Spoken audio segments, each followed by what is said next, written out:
삼배배를 통해 우리에게 주시는 하나님의 말씀, 구약성경 창세기 5장 21절부터 24절까지의 말씀입니다.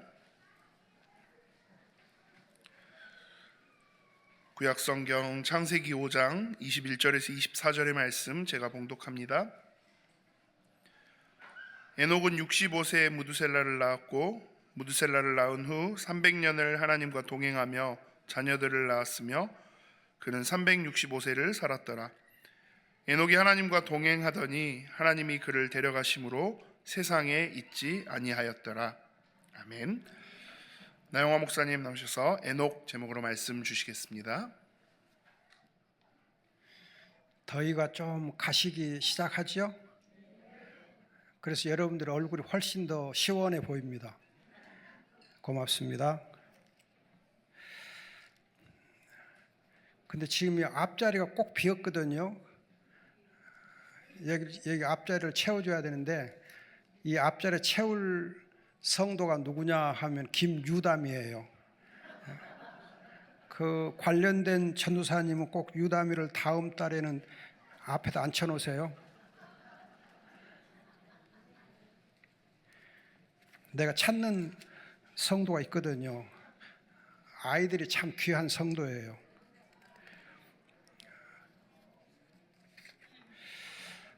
오늘 설교 제목은 에녹입니다. 에녹. 애를 녹이는 거 아니고 이름이 에녹이에요. 에녹. 잘 기억해 주시면 좋겠습니다.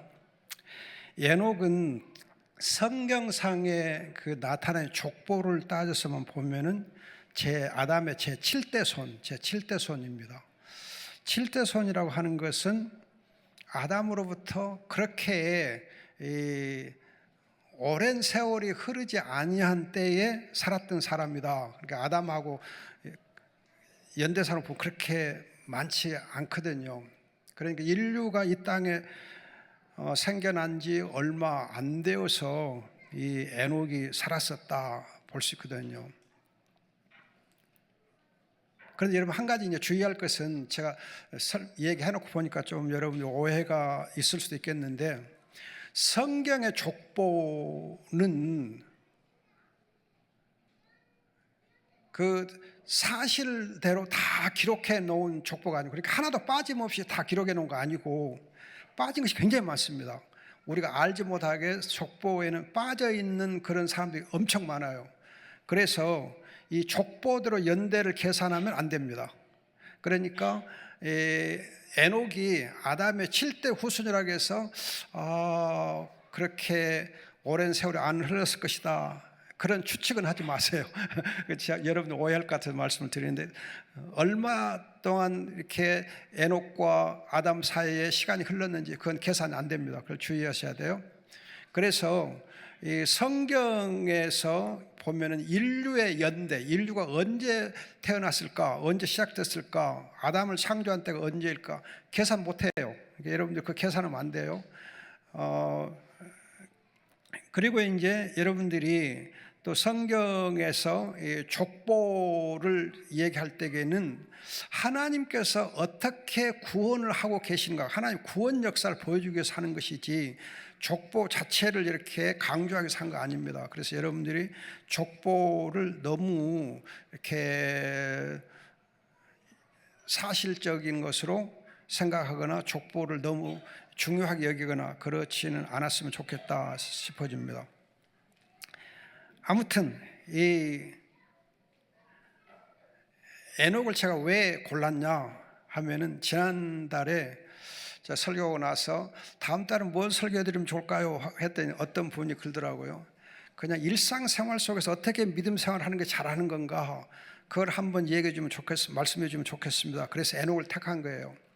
또 이제 에녹의 경우를 보면은 구약 성경에서 죽음을 보지 아니하고 하늘나라로 올라간 사람이 둘 있죠. 하나는 에녹, 하나는 엘리야. 둘 다 에자로 시작되네요. 에녹, 엘리야. 그래서 이 두 사람이 어떻게 살았기에 죽음을 보지 않냐고 하늘로 올라갈 수 있었을까? 그들의 신앙생활은 굉장히 특별했을까? 아니면 그냥 엄청나게 그 신앙이 좀 잘 그냥 우리가 생각한 것보다 훨씬 기가 막히게 잘했을까? 어떤 신학적 특징이 있어서 그렇게 죽음을 보지 않냐고 올라갔을까? 우리가 에녹에게서 무엇을 배워야 할 것인가 생각해 보고 싶습니다. 오늘 저희 교회에서 오후 시간에 우리 오후 기도회를 1시부터 하거든요. 하는데 그 지난 금요일 날 교사로 37년 반을 이렇게 교사 생활 하신 그러다가 퇴직하신 이 분이 간증을 했어요. 간증을. 그러니까 37년 6개월 이렇게 교사 생활 하시고 퇴임하신 분인데 이분이 나이가 그렇게 많은데 이제 전도사를 해요. 신학교 공부하고 있어요. 그래서 전도사로 우리가 전도사라고 불러주는데 이 전도사님이 오늘 간증하면서 하는데 제가 마음이 굉장히 아프더라고요. 왜 그랬냐면은 그 얘기 중에 보니까는 요즘에 그 학생들이나 교사들을 보면은 특히 젊은 교사들 보면은 너무 한마디로 말하면 인정이 없대요. 정이 없어요. 인정이 없대요. 정이 없어요. 학생들을 전혀 관심이 없대요. 그냥 수업만 딱 해주고 끝나는데요. 그러니까 수업만 딱 하지 학생들의 삶을 함께 나누는 그런 것이 전혀 없대요. 그래서 귀찮아. 학생도 귀찮아. 학생들도 선생님 귀찮아. 공부도 귀찮아. 다 귀찮아. 학교 안에 그런 정이 없고 그런 이렇게 인간미가 없어서 참 안타깝다. 그리고 이제 혹시 이제 교무실에서 서로 이렇게 커피를 나누거나 그렇게 하려고 할 때 50대 교사들이 커피 심부름을 하지 20대 젊은 교사들은 받아먹기만 한다네요. 그 선생님 말이 그래요. 그 전사의 말씀이 여러분 중에 그렇지 않으리라 생각하는데 아무튼 20대 그 교사들은 정이 하나도 없대요. 사무적으로 교사를 한대요. 그래서 교실이 굉장히 삭막하다, 살벌하다, 황폐해져 있다. 그런 얘기를 들으면서 굉장히 마음이 아팠어요. 여러분, 정말 우리가 가정에서나 또는 학교에서나 교회에서나 다 마찬가지인데 삶을 함께 나누고 정을 함께 나누는 그런 우리가 삶을 살아야 복이 있는 거지 정이 없이 사는 거 그것처럼 상방한 거 없어요. 여러분 교회 안에 정이 없다 그러면 어떠겠어요? 굉장히 안타깝지요. 근데 제가 이런 얘기에서 조금 여러분들이 어떻게 생각할지 모르겠지만은 저는 사실 목사로서 이렇게 성도들을 지금까지 허그해 주길 참 좋아했어요. 허그를 잘 해줬거든요. 남자 성도는 여자 성도는 이렇게 허그를 잘 해줬어요. 나이 드신 분이든 젊은 분이든 이렇게 해줬거든요. 근데 언젠가 하지 말아요. 해주면 안 된대요. 왜 그래? 뭘로 걸린대요. 뭐 미퉁과 뭔가 걸린대요. 그러니까 하면 안 된대요. 그래서 지금 못 해요.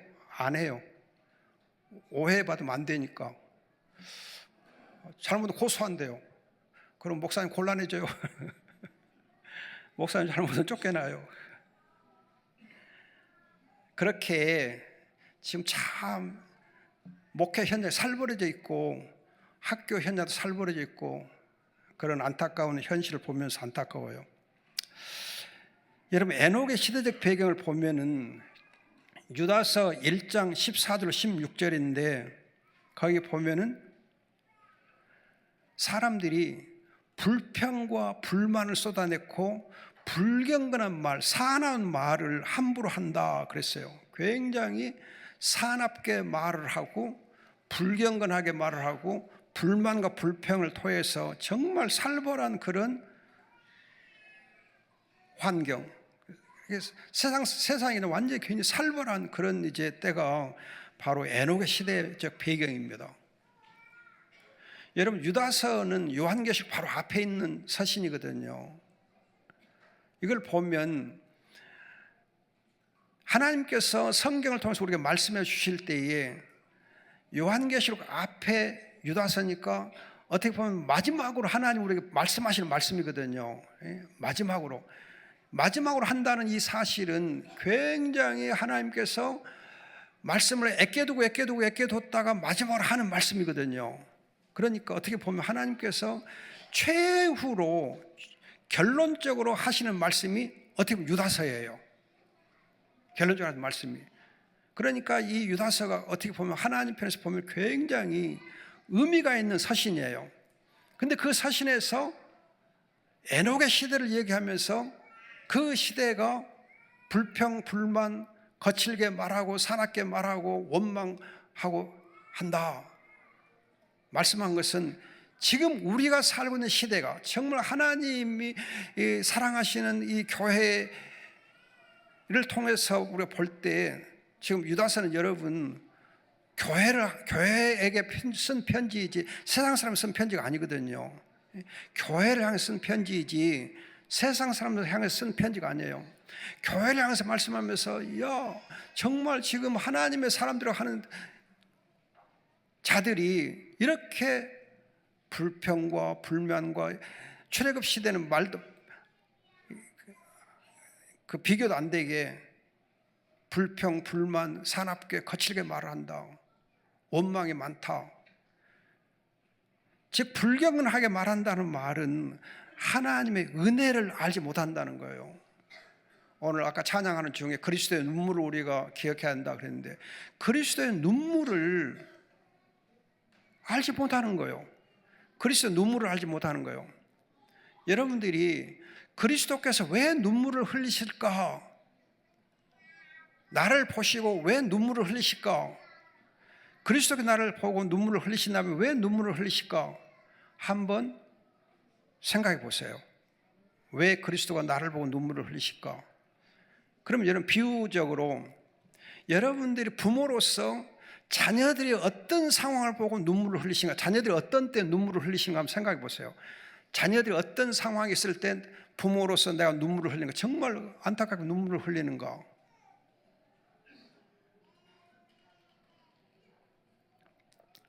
저는 이제 우리 애들을 두고 내가 언제 눈물을 흘렸던가 생각해 보니까는 좀 부끄럽습니다. 제 딸이 이혼할 때 있었어요. 지금은 잘 살고 있는데 이혼할 때가 있었는데 그때 이혼할 때 너무 속상하더라고요. 정말 많이 울었어요. 미국 가서 이렇게 남자를 만나가지고 결혼식을 해줬는데 얼마 안 가서 이혼하게 됐어요.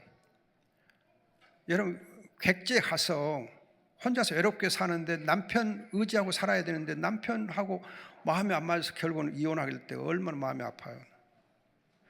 여러분 그와 같이 우리가 정말 자녀들이 어떤 이제 참 피치 못하고 불행한 상황이 있을 때 눈물을 흘리잖아요. 또는 자녀가 아팠을 때, 제 아들이 이제 어렸을 때에 그 세발 자전거 잘못하다가 그 이렇게 내리막길에서 뒷 발꿈치가 그 세발 자전거에 걸려가지고 아킬레스건이 끊어진 데가 있었어요. 절단돼. 그래서 그 애를 제가 서울에 신학교 다닐 때인데 애를 데리고 서울에서는 병원에 가려고 생각해 보니까는 수술 비용이 내가 준비가 안 된 거예요. 돈이 없으면 병원이 안 받아주잖아요. 그래서 서울에서는 수술할 수 없겠다 싶어서 그 이제 다리가 이렇게 상처를 입은 아들을 데리고 서울에서 광주까지 데리고 왔어요. 광주 기독병원에 이제 제 처형이 이제 간호사였기 때문에 그러면 수술이 되겠다 싶어갖고 그래서 저녁 12시에 내려가지고 12시에 그 처형이 이제 지금 주무시는 의사를 불러가지고 급하게 수술을 해서 지금 좋아졌는데 그때 정말 많이 울었어요. 여러분들 생각해 보세요. 아들이 아플 때, 아들이 딸이 어려운 일을 당했을 때 눈물을 흘리잖아요. 그러면 하나님께서 우리를 언제 보고 눈물을 흘리실까? 내가 참 어려운 상황에 있을 때, 또 내가 아팠을 때, 병들었을 때, 아니면 내가 정말 더러운 옷을 입고 있다든지 내 생편이 너무 어렵고 힘들 때 눈물을 흘리지 않겠어요? 우리가 정말 하나님의 은혜를 알면 거친 말을 하거나 산업 말을 하거나 원망 불평을 안 해요. 그런데 은혜를 모르니까, 여러분 부모의 은혜를 모르는 사람들이 자녀들이 원망하고 불평하고 그러지 않아요. 그런 것처럼 하나님의 은혜, 아버지의 은혜를 모르는 사람들이 불평 불만해요. 에녹의 시대에 정말 하나님께서 그들과 함께 사랑하시는데 불구하고 그 시대의 사람들이 하나님의 은혜를 모르고 하나님의 눈물을 모르고 불평, 불만, 원망, 거칠은 말을 해야 됩니다. 어떻게 보면은 그 시대가 소돔 고모라처럼 악했다 볼 수 있어요. 너무도 쉽게 죄악에 깊이 빠졌다 볼 수 있는데, 이러고 보면 사람들은 죄를 범하는데 굉장히 잽싸당할 수 있어요. 잽싸게 죄를 범해요. 죄를 범하는데 굉장히 날래게 죄를 범해요. 여러분, 우리가 선을 행하는 데는 굉장히 시간이 필요한데 악을 행하는 데는 시간이 안 필요해요. 금방금방 악을 행해요. 여러분들이 선을 행하려고 그러면 많이 생각하고 기도하고 하고 준비해가지고 선을 행하거든요. 근데 악은 준비 없이 잘 행해요. 여러분, 교회에서 예를 들면 참 감상을 내가 해야 되겠다, 감상하고 싶은 마음이 생겨가지고 감상하려고 할 때에 얼마를 할까? 여러분들이 기도를 많이 하잖아요. 처음에는 이만큼 할까 하다가 글쎄 이렇게 하면 내가 좀 힘들지 않을까, 뭐 하여튼 이렇게 저렇게 고민하면서 생각을 많이 한 끝에 헌금을 해요. 저도 옛날에 그랬어요. 선을 행하는 일은 시간이 걸려요. 그런데 악을 행할 때는 생각하지 않고 한다니까요. 여러분, 생각하면 악을 안 행해요. 30초만 생각하면 악은 안 행해요. 근데 30초를 못 기다리니까 해요. 여러분, 자살하는 사람들에게 30초를 주면 30초만 참아라, 30초만 기다려라, 그럼 자살 안 해요. 그 30초를 못 기다려서 하거든요. 그래서 자살하려고 하는 사람들에게 주는 어드바이스는 30초만 좀 참아봐, 30초만 좀 생각해봐, 그렇게 얘기한다고 그러거든요. 아무튼 여러분, 우리 아담 에녹의 시대를 보면은 죄를 보면 굉장히 날래인데, 왜 날래냐? 하나님의 은혜를 모르니까, 하나님의 눈물을 모르니까, 우리가 예수 그리스도의 눈물을 모르니까 불평, 불만, 원망하고 사납게 말해요. 여러분들이 한순간만이라도, 잠깐만이라도, 하루에 잠깐만이라도 하나님의 은혜를 생각해 보는 것이 거의 바로 믿음이에요. 우리가 어떻게 하면 하나님이 기뻐하시는 삶을 살 수 있을까? 일상생활을 어떻게 하면 살 수 있을까? 그리스도의 십자가의 은혜를 단 1분만이라도 생각하면 그 하루는 복이 있어요. 그 하루는 복이 있어요. 여러분들, 그리스도의 눈물을 단 1분만이라도 생각하면, 단 30초만 생각해도, 한순간 잠깐만이라도 여러분들이 하나님의 은혜의 그리스도의 눈물을 아침에 묵상하면 하루가 행복해질 수 있어요. 그게 믿음이에요.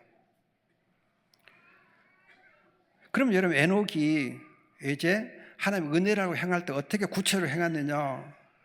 여러분, 히브리서 11장 5절과 6절에 보면은 에녹은 하나님이 살아계신 것을 믿었고 하나님을 찾는 자들에게 상 주시는 것을 믿었다 그랬어요. 하나님 살아계신 걸 믿었다. 하나님 상 주시는 걸 믿었다. 여러분, 상을 받는다고 하는 기대를 하는 것처럼 기분 좀 없어요. 하나님이 우리를 위해서 상을 준비해 놓으셨어요. 무슨 상? 최고의 상. 영광의 면류관, 의의 면류관, 생명의 면류관, 최고의 면류관을 우리의 상으로 준비해 놓으셨어요. 그래서 디모데후서 4장 7절 이하에 보면은 바울이 그러잖아요. 내가 믿음의 선한 싸움을 싸우고 달려갈 길 다 달간 후에 의의 면류관이 나를 위해서 준비되어 있다. 기다리고 있다.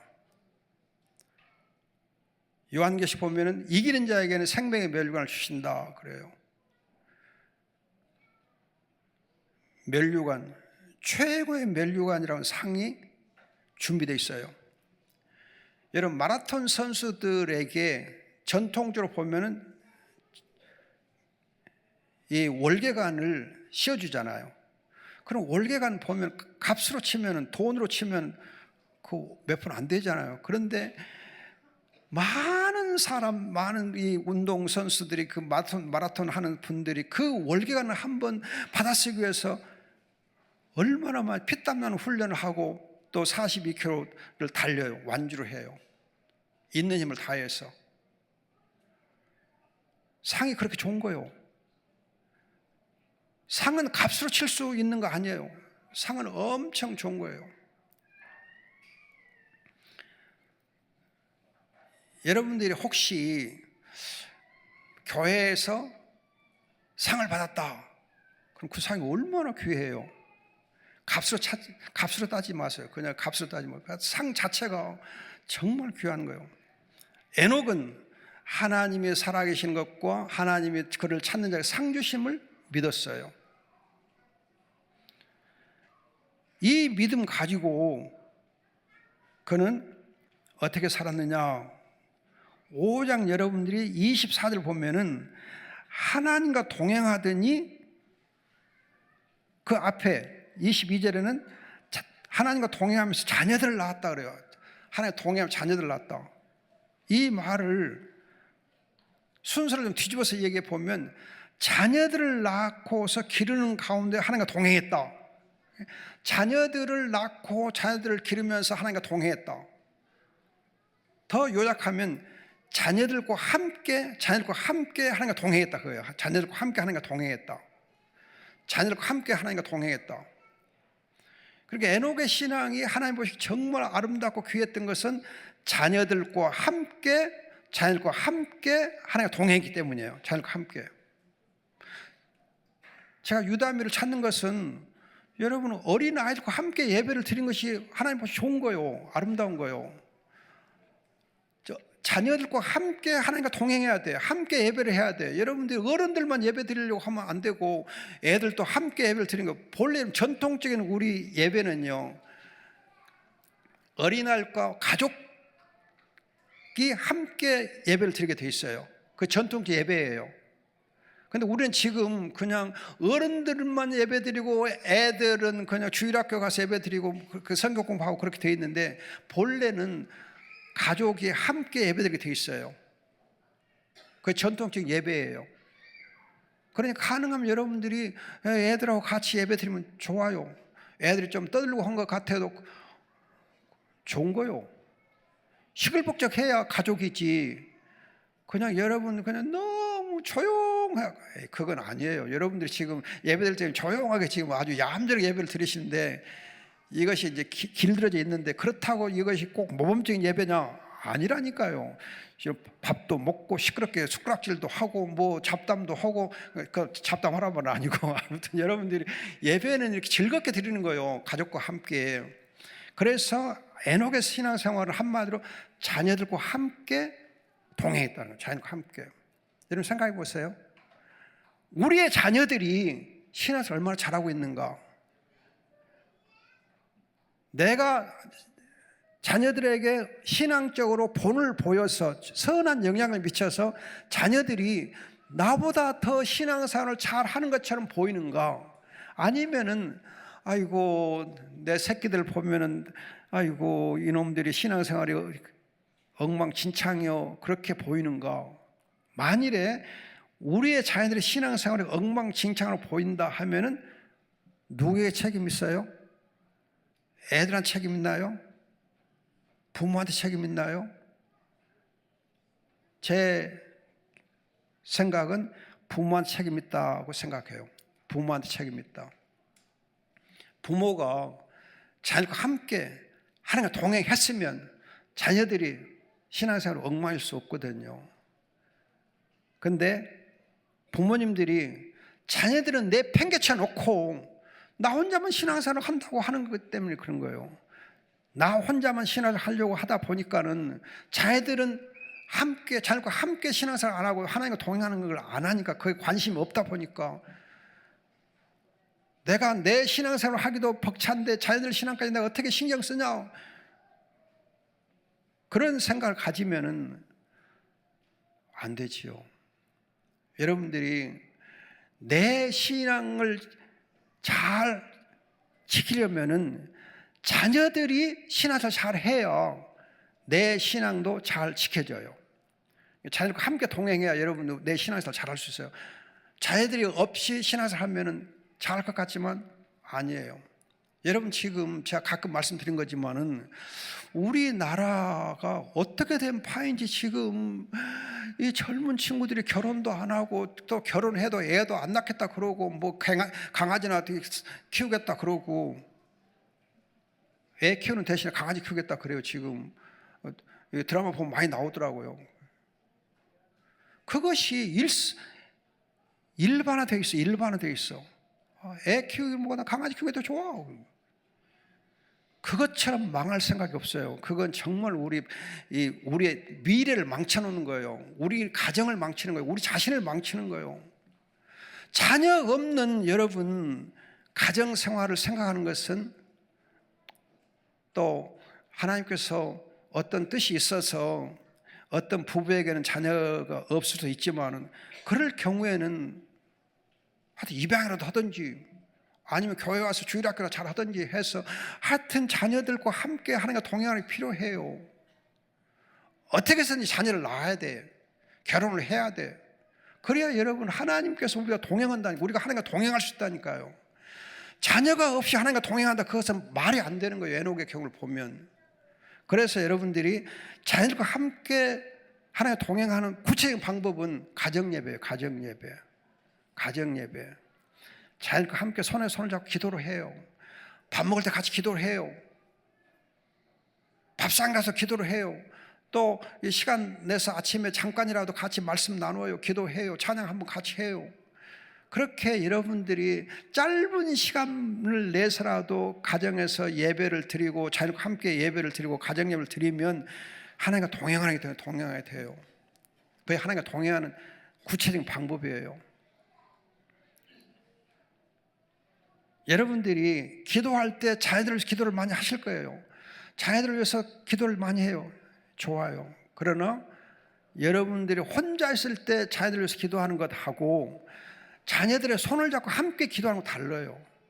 손자들하고 함께 손을 잡고 기도하는 것이 그냥 혼자서 그들을 위해서 기도하는 것보다 100배, 1000배 더 좋은 선한 영향을 미쳐요.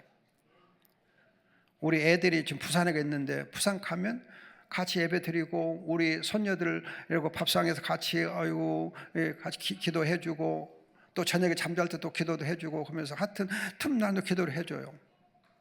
또 애들이 시험 보면 또 기도로 또 전화로라도 또 기도해주고 또 할아버지가 기도한다고 또 기도를 가르쳐주고 기도한다는 얘기를 해주고 해서 하여튼 자녀들과 함께 하나님과 동행해야 돼요. 그것이 에녹의 신앙이에요. 특별하게 여러분들이 그냥 막 뭔가 대단한 일을 해가지고 하나님과 동행하는 거 아니고 자녀들과 함께 집에서 동행하는 것이 가장 중요하고 가장 아름다운 하나님 기뻐하시는 신앙이에요. 그걸 해야 돼요. 가정에서. 그럴 때 하나님이 에녹을 24절 있는 대로 하늘로 데려가셨다. 죽음을 보지 않고 데려가셨습니다. 이 말은 우리 입장에서 보면은 하나님이 에녹을 바로 하늘의 영광스러운 보좌로 인도해 주셨다. 하나님의 보좌로 이렇게 인도해 주셨다. 은혜의 보좌로 인도해 주셨다. 그러면 우리는 죽음을 보지 아니하고 어떻게 하나님 은혜의 보좌로 나갈 수 있는가? 사람이 죽는 것은 정해진 이치거든요. 죽게 돼 있어요.